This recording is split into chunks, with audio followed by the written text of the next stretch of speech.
പൊളിമിക്സ് ആരംഭിക്കുകയാണ്. ഏവർക്കും സ്വാഗതം.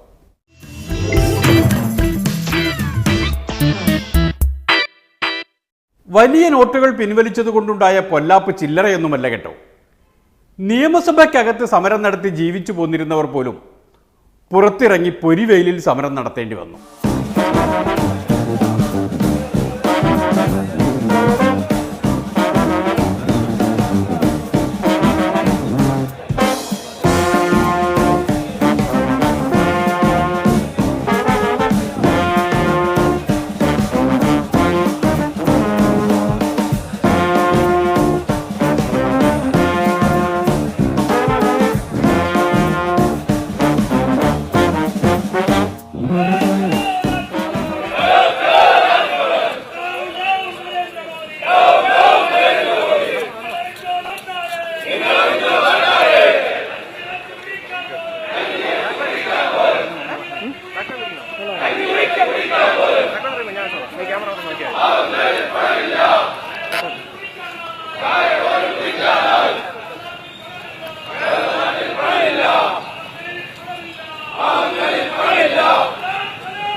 നമ്മുടെ സംസ്ഥാന രാഷ്ട്രീയത്തിൽ അഭിമാനത്തോടുകൂടി ഐക്യജനാധിപത്യ മുന്നണിയും ജനങ്ങളും അവതരിപ്പിക്കുന്ന നമ്മുടെ പ്രമുഖ നേതാക്കളാണ് നമ്മുടെ ഈ പിക്കറ്റിംഗ് പരിപാടിക്ക് നേതൃത്വം നൽകുന്നത്. അതുകൊണ്ട് തന്നെ ഇതൊരു വലിയ പ്രതീക്ഷ ഭാരതത്തിലെ കോടിക്കണക്കിന് വരുന്ന ജനങ്ങൾക്ക് നൽകുകയാണ്. അത് ശരിയാണ്. രാഹുൽ ഗാന്ധിയും എം പിമാരും ഹൈക്കമാൻഡും സമരം ചെയ്തിട്ടും ഫലമില്ലെങ്കിൽ എന്താ? കേരളത്തിലെ UDF നേതാക്കൾ വെയിൽ കൊള്ളുന്നത് കണ്ടാൽ ഏത് നരേന്ദ്രമോദിയുടെയും മനസ്സുരുകും. ഇത് നമ്മളെ ഓർമ്മിപ്പിക്കുന്നത് 14ാം നൂറ്റാണ്ടിൽ ജീവിച്ചിരുന്ന തുഗ്ലക്കിനെ അനുസ്മരിപ്പിക്കുന്ന നടപടി മാത്രമാണ്. അന്ന് തുഗ്ലക്ക് സ്വർണ്ണ നാണയങ്ങളും വെള്ളി നാണയങ്ങളും പിൻവലിച്ചുകൊണ്ട് ചെമ്പ് നാണയങ്ങൾ ഏർപ്പെടുത്തിയതുപോലെ നരേന്ദ്രമോദിയും അതേ പാത പിന്തുടർന്നുകൊണ്ടിരിക്കുകയാണ്. തുഗ്ലക്കിന് കുറച്ചു കഴിഞ്ഞപ്പോൾ വിവരമുണ്ടായി, അദ്ദേഹം ആ നടപടി പിൻവലിച്ചു. നരേന്ദ്രമോദിക്ക് വിവരമില്ല, പിൻവലിക്കാൻ തയ്യാറാകുന്നില്ല എന്നുള്ളതാണ് ഇവർ തമ്മിലുള്ള വ്യത്യാസം.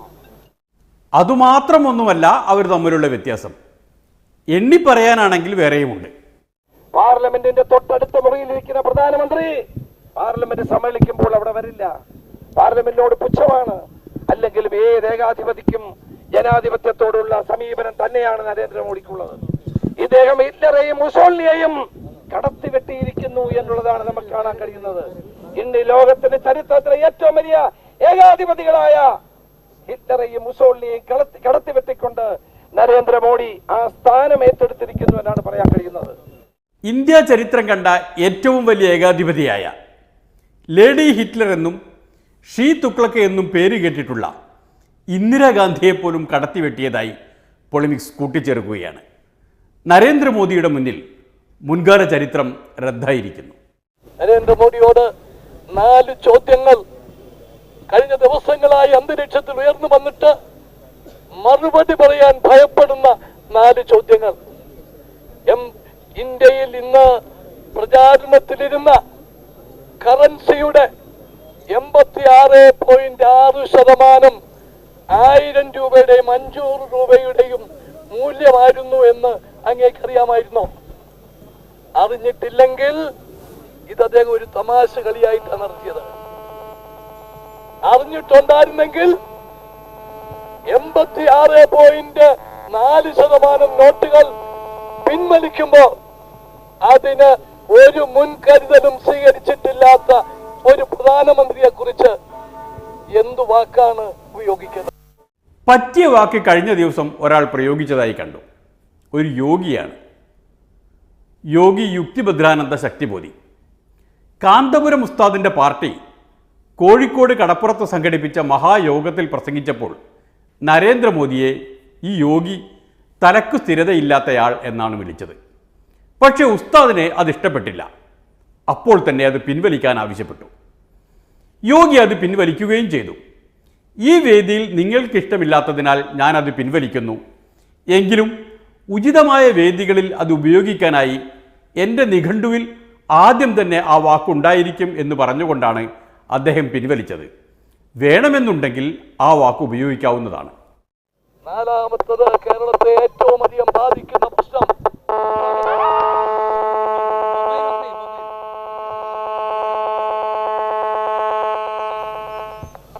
ദയവായി മൊബൈൽ ഫോണൊക്കെ ഒന്ന് ഓഫ് ചെയ്യാം പ്ലീസ്.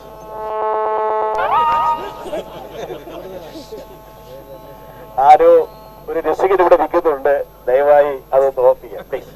സ്വന്തം മൊബൈലിലേക്ക് കണ്ണുന്നിട്ട് നോക്കുക. ആദ്യമായി ഈ പിക്കറ്റിങ്ങിന് നേതൃത്വം വഹിക്കുന്നതിന്, ആദ്യമായി ഉദ്ഘാടകൻ എന്നുള്ള നിലയിൽ ഈ പിക്കറ്റിങ്ങിൽ ആദ്യത്തെ ബാച്ചിൽ പങ്കെടുക്കുന്നതിന് Shri Ramesh Chennithala, doctor MK Muneer, Shri Anoop Jacob, Shri Thiruvanchoor Radhakrishnan, VD Satheesan, ഈ 5 പേരാണ് ആദ്യത്തെ ബാച്ച്. അവരെ അതിനായി ക്ഷണിക്കുന്നു.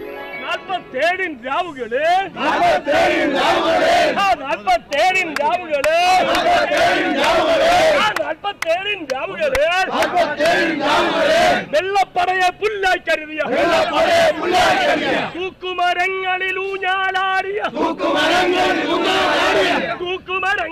ഊഞ്ഞാലാടിയ നാഷണൽ കോൺഗ്രസ് സിന്ദാബാദ്.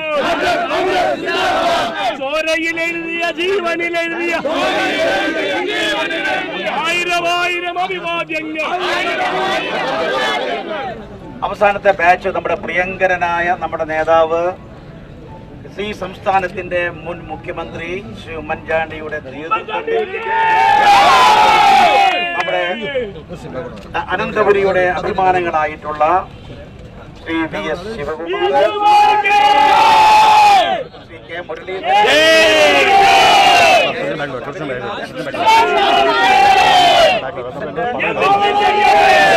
പ്രിയപ്പെട്ട KC ജോസഫ്, അതോടൊപ്പം തന്നെ പെരുമ്പാവൂരിന്റെ അഭിമാനമായ, രാജ്യം ശ്രദ്ധിച്ച തെരഞ്ഞെടുപ്പ് വിജയത്തിലൂടെ ഏറെ ശ്രദ്ധേയനായ മാതൃകാ ജില്ലാ പഞ്ചായത്ത് പ്രസിഡന്റ് എന്ന ബഹുമതിക്ക് അർഹനായിട്ടുള്ള നമ്മുടെ യുവ MLA എൽദോസ് കുന്നപ്പള്ളി അവരെല്ലാവരെയും ക്ഷണിക്കുന്നു. ഈ സമരത്തിൽ പങ്കെടുത്തു വളരെ നന്നായി.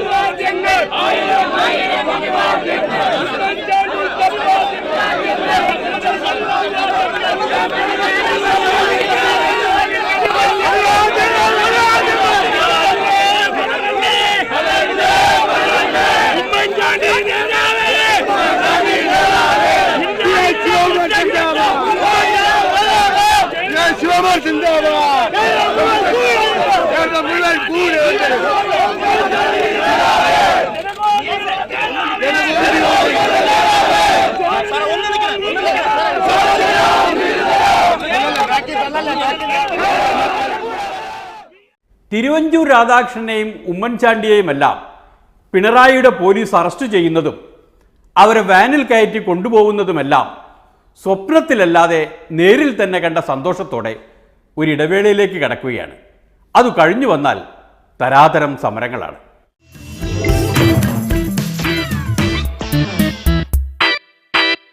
അടിസ്ഥാന പ്രശ്നം ഒന്നുതന്നെയാണെങ്കിലും പരിഹാരം തേടുമ്പോൾ രാഷ്ട്രീയ മാർഗങ്ങൾ ഒഴിവാക്കാൻ പറ്റില്ലല്ലോ. എന്ന് വെച്ചാൽ ജനങ്ങളെ രക്ഷിക്കാനുള്ള ചുമതല UDFന് മാത്രമായി കൊടുക്കാനാവില്ല. നരേന്ദ്രമോദി സർക്കാർ ഇന്ത്യയിലെ ജനങ്ങൾക്കെതിരായ ഒരു മിന്നൽ ആക്രമണമാണ് നവംബർ 8-ാം തീയതി രാത്രി നടത്തിയതെന്നുള്ളതാണ് വസ്തുത. പിണറായി സർക്കാർ നിലമ്പൂർ കാട്ടിലെ മാവോയിസ്റ്റുകൾക്കെതിരെ നടത്തിയതുപോലുള്ള മിന്നലാക്രമണം എന്ന് പറഞ്ഞാൽ പെട്ടെന്ന് മനസ്സിലാകും. ലോകത്തേതെങ്കിലും ഒരു രാജ്യത്ത് സ്വന്തം ബാങ്ക് അക്കൗണ്ടിലെ പണം പിൻവലിക്കുന്നതിന് വേണ്ടി സർക്കാരിന്റെ അനുമതി വാങ്ങേണ്ടുന്ന ഒരു രാജ്യമുണ്ടോ എന്ന് മുൻ പ്രധാനമന്ത്രി മൻമോഹൻ സിംഗിന്റെ ചോദ്യത്തിന് ഇതുവരെ ഉത്തരം പറയാൻ നമ്മുടെ പ്രധാനമന്ത്രി കഴിഞ്ഞിട്ടില്ല. കണ്ടോ, ഇന്ദിരാഗാന്ധിയെ മാത്രമല്ല മൻമോഹൻ സിംഗിനെ പോലും നരേന്ദ്രമോദി വെളുപ്പിച്ചെടുത്തത് കണ്ടോ. ഈ ഡിസംബർ മാസം 1 മുതൽ സ്ഥിതി കൂടുതൽ രൂക്ഷമാകാൻ പോവുകയാണ്. പെൻഷൻകാരുടെ പെൻഷൻ 1-ാം തീയതി മുതൽ 24,000 ഉറുപ്പിക മാത്രമേ കിട്ടുള്ളൂ. ശമ്പളക്കാരുടെ ശമ്പളം 1-ാം തീയതി മുതൽ 24,000 ഉറുപ്പിക മാത്രമേ കിട്ടുള്ളൂ. ഇതിന്റെ ഫലമായി എല്ലാ കുടുംബ ബഡ്ജറ്റുകളും താളം തെറ്റും. കുടുംബമില്ലാത്ത നരേന്ദ്രമോദിയോട് കുടുംബ ബജറ്റ് എന്നൊക്കെ പറഞ്ഞിട്ട് കാര്യമുണ്ടോ? അത് വിട്ടുകളാ. രാജ്യത്തിന്റെ ബജറ്റ് പാർലമെന്റിൽ അവതരിപ്പിച്ച് ചർച്ച ചെയ്ത് പാസാക്കുന്ന രീതി തകിടം മറിയുമോ ഇല്ലയോ എന്ന് നോക്കിയാൽ മതി. കേരളത്തിലെ മുഖ്യമന്ത്രിയെ കാണാൻ അവസരമില്ലെന്ന് പറഞ്ഞ പ്രധാനമന്ത്രി പിറ്റേ ദിവസം ഉത്തർപ്രദേശ് മുഖ്യമന്ത്രിക്ക് കാണാൻ അനുമതി കൊടുത്തു. ഇങ്ങനെ കേരളത്തോട് ഒരു വൈരനിര്യാതന സമീപനമാണ് കേന്ദ്ര ഗവൺമെന്റ് സ്വീകരിക്കുന്നത്. ഇങ്ങനെയാണ് CPM BJP ഭരണത്തെ കാണുന്നതെങ്കിൽ BJPക്കാരെങ്ങനെയാണ് CPM ഭരണത്തെ കാണുന്നത് എന്ന് പറയണമല്ലോ. ഭാരതീയ ജനതാ പാർട്ടിയും ഒരു പാർട്ടിയാണല്ലോ. സമരം ചെയ്യാനുള്ള കാരണങ്ങളൊക്കെ അവർക്കും കിട്ടും.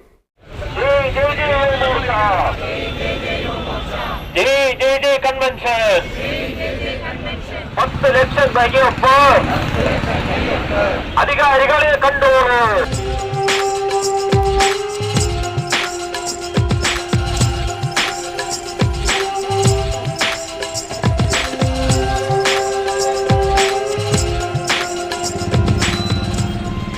ഇത്തരം പരിപാടികൾക്ക് തിരുവനന്തപുരത്ത് പുതിയതായ പരിപാടിയല്ല. ശ്രീമാൻ അച്യുതാനന്ദനും ഞാനുമെല്ലാം കൂടി ചേർന്നുകൊണ്ട് റാങ്ക് ഹോൾഡേഴ്സിന്റെ സമരം 1-2 പ്രാവശ്യം പങ്കെടുത്ത് സമരം നടത്തിയിട്ടുണ്ട്. അതാണ് പരിപാടി. PSC റാങ്ക് ഹോൾഡർമാർക്ക് വേണ്ടിയുള്ള സമരമാണ് പരിപാടി. റാങ്ക് ഹോൾഡേഴ്സിന്റെ കാര്യം അവര് ഈ ബന്ധുവർഗത്തിൽ പെടില്ല. മാർക്സിസ്റ്റ് പാർട്ടിയുടെ മുൻഗണന ബന്ധുക്കളെ നിയമിക്കുന്ന കാര്യത്തിലാണ്.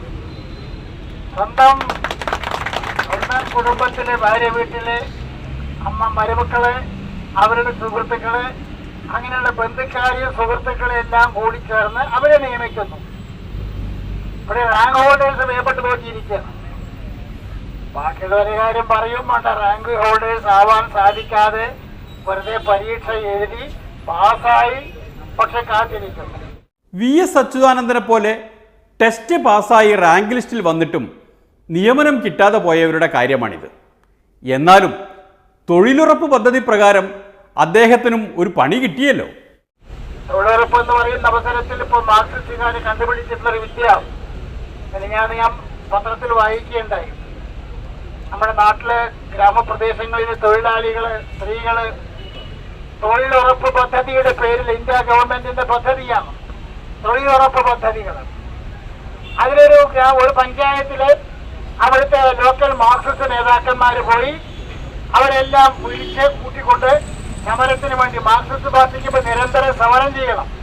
അതിന് ആൾക്കാർ വേണം.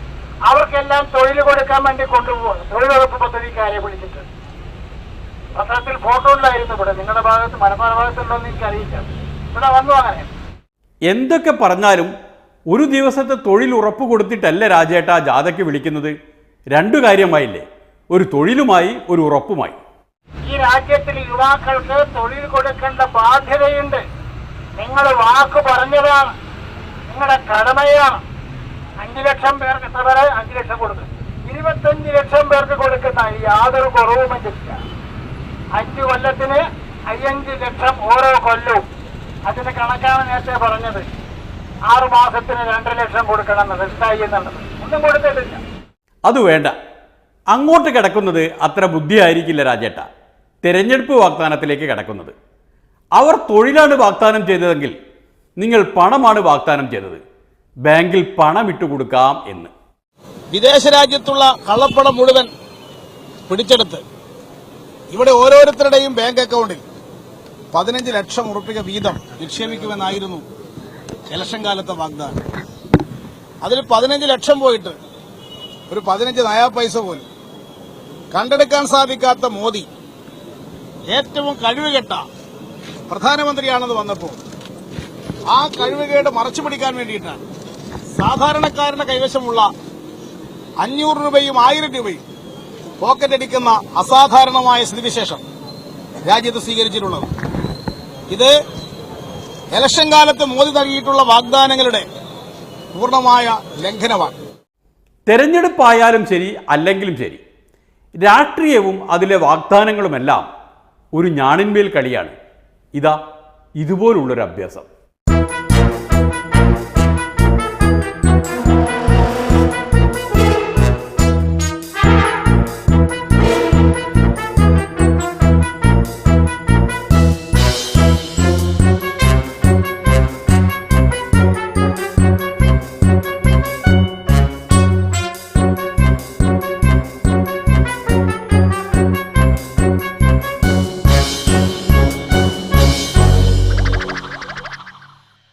അക്കരെ കടന്നു കിട്ടിയാൽ കിട്ടി, അത്രയേ ഉള്ളൂ രാഷ്ട്രീയത്തിലെ കാര്യങ്ങൾ എന്ന് കണ്ടല്ലോ. ഇനിയൊരു ഇടവേളയാണ്. അത് കഴിഞ്ഞു വന്നാൽ സാംസ്കാരിക വിപ്ലവം തുടങ്ങുകയാണ്.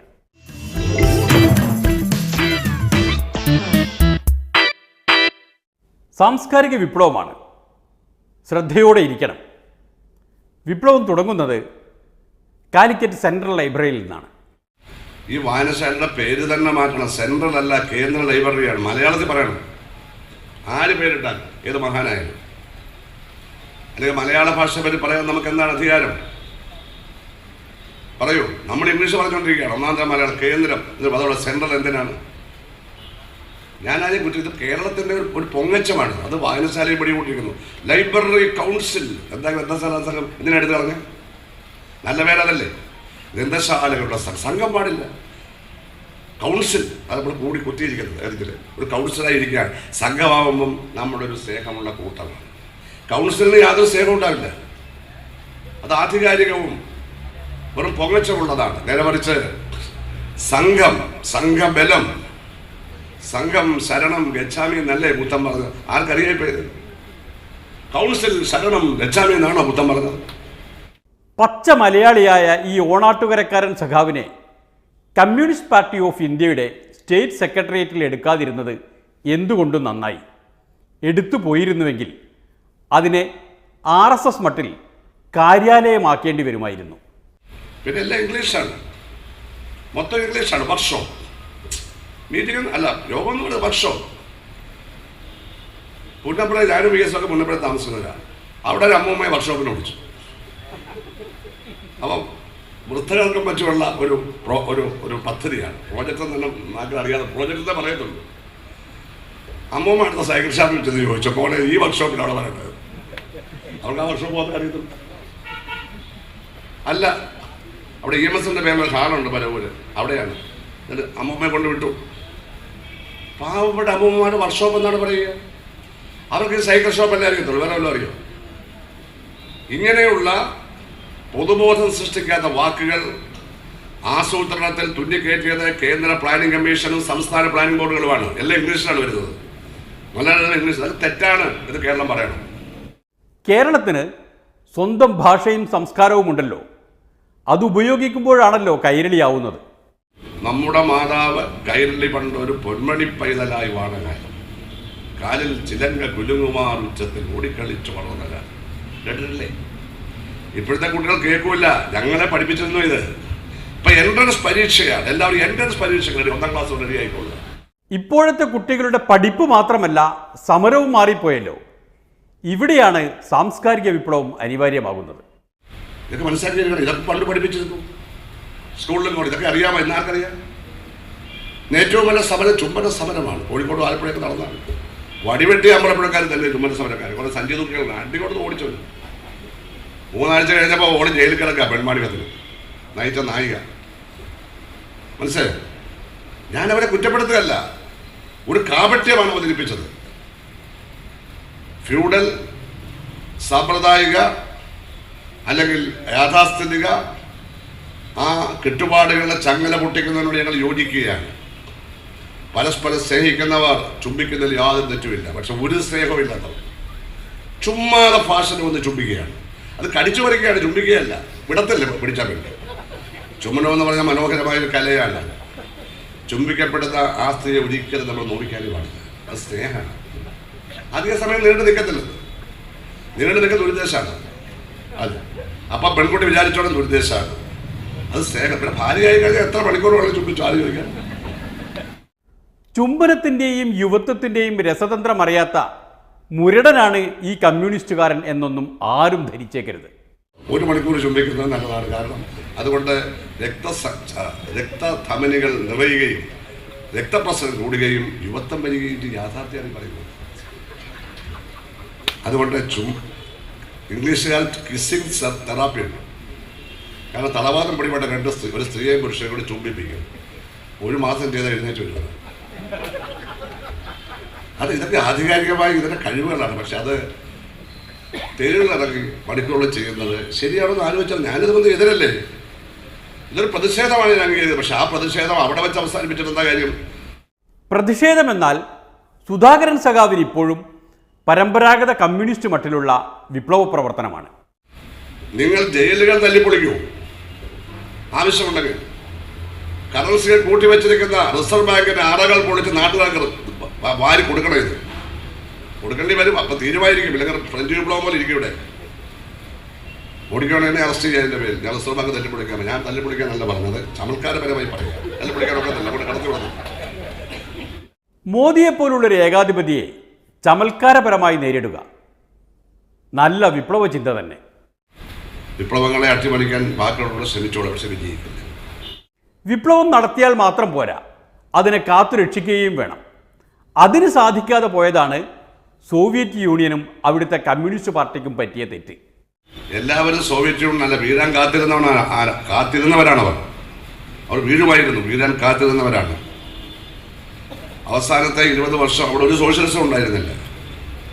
അവിടെ തീറ്റിയും കുടിയും ചാപ്പാടും പരദൂഷണവും മാത്രമേ. സോഷ്യലിസമൊക്കെ പോയി അവിടെ. EMS അതിനെപ്പറ്റി എഴുതിയിട്ടുണ്ട്. അവിടുത്തെ പാർട്ടി കോൺഗ്രസിൽ പോയി EMS വ്യത്യസ്ത അഭിപ്രായം പറഞ്ഞിട്ടുണ്ട്. CPM വേണ്ടി ഒക്കെ ലേഖനങ്ങളുണ്ട്. അത്ഭുതമൊന്നുമില്ല വീണതിൽ. കാരണം വർഗസമരം സാമ്രാജ്യത്വത്തോടും മുതലാളിത്തോടും ജന്മത്തോടും മാത്രമല്ല, ആഭ്യന്തരമായും വർഗസമരമുണ്ട്. പക്ഷെ അത് ശത്രുതാപനമല്ല. അകത്തന്യവർഗ ചിന്താഗതികൾക്കെതിരെ പോരാടണം. അതാണ് കമ്മ്യൂണിസ്റ്റ്.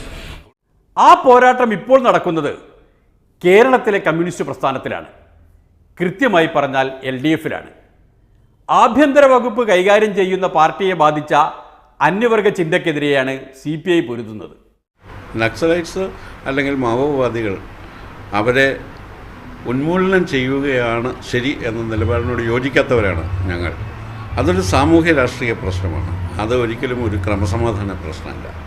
അതുകൊണ്ട് ഈ കാര്യത്തിൽ ഇടതുപക്ഷ പാർട്ടികൾ ദേശീയ തലത്തിൽ തന്നെ എടുത്തിരിക്കുന്ന ഒരു പൊതു നിലപാടുണ്ട്. സുപ്രീം കോടതി എടുത്തിട്ടുള്ള ചില നിലപാടുകളാണ്. ഒരു ഇടതുപക്ഷ ജനാധിപത്യ മുന്നണിയുടെ ഗവൺമെൻറ് എന്നുള്ള നിലയിൽ ആ സുപ്രീം കോടതിയുടെ ഗൈഡൻസ് ഇടതുപക്ഷം എടുക്കുന്ന പൊതു നിലപാടുകളും പാലിക്കാൻ ബാധ്യതയുണ്ട്. അത് ഈ ഗവൺമെൻറ് പാലിക്കും എന്ന് തന്നെയാണ് എൻ്റെ വിശ്വാസം. ആ ബാധ്യത ഈ ഗവൺമെൻറ് പാലിച്ചില്ലെങ്കിൽ, ഇടതുപക്ഷ പാർട്ടികൾ ദേശീയ തലത്തിൽ എടുത്തിട്ടുള്ള നിലപാടിനെ മുണ്ടെടുത്ത മുസോളിനി മാനിച്ചില്ലെങ്കിൽ CPI എന്ത് ചെയ്യാൻ പോകുന്നു എന്നുകൂടി വെളിപ്പെടുത്താനുള്ള ബാധ്യത സഖാവ് കാനം രാജേന്ദ്രനുണ്ട് എന്നാണ് പൊളിമിക്സ് വിശ്വസിക്കുന്നത്.